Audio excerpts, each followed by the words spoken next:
door is cerulean, a bright and vibrant blue, but really it is the color of my sudden uneasiness. The feeling creeps up me slowly, jumps out at me dauntingly, and I am frozen in it. If the door were a mirror, and how I wish it were as innocent as a mirror, I would see my face reflected back to me, and it would tell me to run. I'm not sure what's more jarring, the fact that this door is a clashing contrast to the rest of the library decor, or the fact that I've never noticed the path we took to get here before. I suppose there are better things to do freshman year than look for the oddities and notice the details inside the university library. Or maybe it's the subtle shift in his gaze that is so jarring, the way his grip on me transforms, and the way his voice now suddenly holds something heavy, concealed behind his hardened whispers.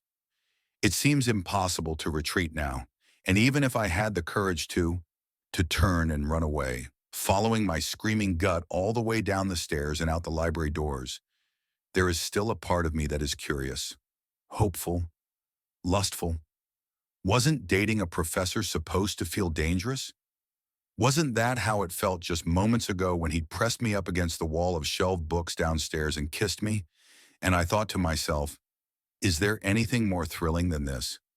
Wasn't it that same exciting feeling that I felt when he'd whispered into my neck that he had a secret to show me, and I eagerly followed him up the stairs? I had thought it was thrilling before, when we were nothing but flirty eyes and lingering bodies inside an empty lecture hall room, neither of us willing to be the first to say goodbye.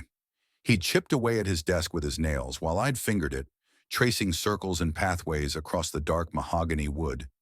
Each stroke a question. What would your skin think of this? Meanwhile, our mouths said frivolous things, silly words about the weather and hometowns and restaurants off campus, things that had nothing to do with anthropology assignments. Between those words, our silences begged the other to stay just a little longer so we could eventually, maybe, use our mouths for other things. We were testing the waters then, seeing how far we would swim out before turning back. It turned out this professor could swim all the way out to my dorm room, somewhere I'd never seen another professor go. "Let me take you to the library tonight," he'd whispered. "I can get us in after it's closed." His voice had been desperate and demanding, like I could break him if I said no. I wanted to savor the power I had over him in that moment, like licking the peanut butter off of a spoon. But there was no chance I would say no. I would have given him my heart on a silver platter right then. I was breathless when I said, "What time?" Hours later, under a hazy orange street lamp, I'd watched his fingers unlock the double doors like a jungle cat eyeing its prey. I wanted to lunge at them, feel them unlocking my body, but even then, just moments ago, I still hadn't been sure. That dangerous, thrilling ripple somewhere within me undulating like a wave.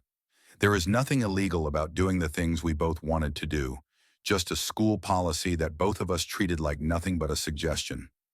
When the doors pulled open, the scent of the library engulfed me. I read somewhere that the smell of old books is actually the smell of organic matter, reacting to light and heat, a decomposition of wood pulp, but really it is the scent of my body on fire. When I told him, he only smiled, running his finger across the spines as he guided me down one of the aisles. All of these stories dying beneath our fingertips, and we get to live a whole other life just by splitting them open. When I'd heard those words, I thought he was a sexy, young, anthropologic, literary genius, and I couldn't believe he'd chosen me. In that moment, I was certain I'd let him split me open and read me like one of those books. But now, there is an edginess to this thrill, a sense of danger that hadn't surfaced yet, a creature rising from the midnight zone. Hairs standing up on the back of my neck? Or is that his breath? I feel my bones run cold, like I am standing on a precipice, and if I open that door, I might free fall right into the sky. I've never showed anyone this before. He lies, but I barely register his words, my mind lost in a tumbleweed of disregarded warnings. From my mother, from friends, from school advisories. The university campus newspaper, 3 freshman girls still missing. He wraps his arms around my waist, like we are comfortable lovers now.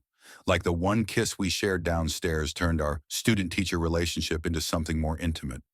I lean into it, still playing the part of the brave girl. I thought I wanted that. I followed him up those stairs wanting just that. There is still a part of me that does. Fear has stolen many of these expert experiences from me, and I'd promised this year would be different, didn't I? I shouldn't take hold of the doorknob, but I do, and I hear him giggle behind me. It sounds like victory. It sounds like, good girl. There's no creak when I turn it. The handle glides smoothly, and I hear it unlatch. In another life, I push the door open, and there is a room with a small round table sitting in the middle. It is adorned with a white cloth and candles, and there is a violinist playing a soft, soothing song. From somewhere, a perfectly prepared steak meal is delivered, and we slice it slowly with our knives while drinking wine and slurring out delectable secrets. In that life, we make love above 1,000 love stories bound in leather and spend years happily together. After I graduate, we get married and have two children, Olive and Iris. We grow old together, and tonight becomes a treasured story about the romantic night when we fell in love, a story that belongs in one of those books downstairs. In another life, I open the door, and there is a boring room with a game of chess set up for us on a table in the corner. We play a few rounds, him winning twice before he finally lets me win once. I pretend to love it, and we date in secret for a few months before things fizzle out. Maybe there's a dramatic ending, and I spend a summer lovesick and cursing his name, knowing I'll never forget the year I dated my college professor. In another life, I let the door handle go and sprint down the stairs, running faster than I ever have all the way back to my dorm room. I tell my roommate all about it and wonder if I let my fear make a fool out of myself again. In this life, I push the door open, and there is a room that has no table, no white cloth, and no chessboard. There is a room with four walls, ones I wish had mirrors on them so I could see my reflection. The realization settling in my eyes would tell me there's a shark in the water, to swim fast even though I know it's too late. They would tell me the truth, that I might never see the color cerulean again.